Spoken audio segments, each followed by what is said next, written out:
Guys, আজকে আমরা চলে এসেছি হাওড়া ব্রিজে। আমরা যে ট্রেনিং আছে দমদমে, চলো।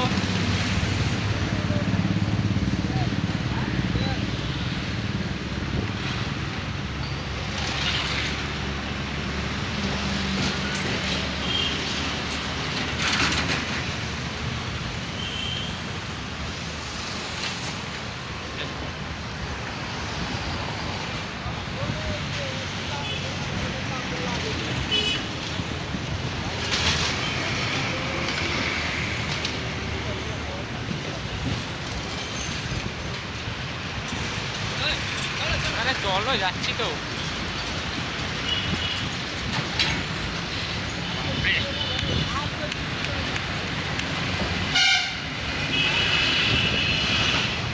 তো গাইস, আমি যখন আমি বেরিয়েছি 5টার সময়, ঠিক আছে। আর যখন ট্রেনে করে আসছিলাম, চারিদিকের ভিউটা ভাই অসাম ছিল। তোমরা দেখো ভিউটা কেমন লাগছে, তোমাদের কমেন্ট করে বলো। তো গাইস, তোমাদের ভিউটা কেমন লাগছে তোমরা অবশ্যই কমেন্ট করে বলো। এবার তোমরা ভিউটা দেখতে থাকো কেমন লাগছে। আর চলো, এরপরে দেখাচ্ছি আমি যে হলে ট্রেনিং দিয়ে গিয়েছিলাম, সেই হলটাকে ভেতর থেকে দেখাচ্ছি। আমি ওর ভেতরে চলে গেছি, হলের ভেতর থেকে হলটাকে দেখাচ্ছি। এবার তোমাদের দেখতে থাকো। হলটাও ভাই সেই ছিল, অসাম।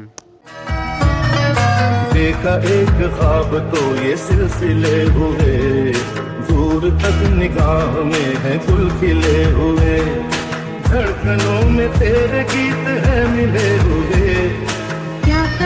গাইস, আমাদের মিটিং শেষ হয়ে গেল, আমরা এবার বাড়ি যাব। এই দেখো, একটু সন্ধ্যে সন্ধ্যে হয়ে এসেছে, তাই হাওড়া ব্রিজে সব লাইট জ্বেলে দিয়েছে। এই দেখো আমাদের টিম, এটা আমরা সবাই যাচ্ছি একসঙ্গে হাওড়া স্টেশনে। আমাদের মিটিং অনেকক্ষণ আগেই শেষ হয়েছে, ট্রেনে করে এলাম বড়বাজার থেকে হাওড়া যাবো এবারে। চলো, আজকের ভিডিওটা কেমন লাগলো অবশ্যই কমেন্ট করে জানাও, আর লাইক এবং সাবস্ক্রাইব করতে ভুলো। টাটা।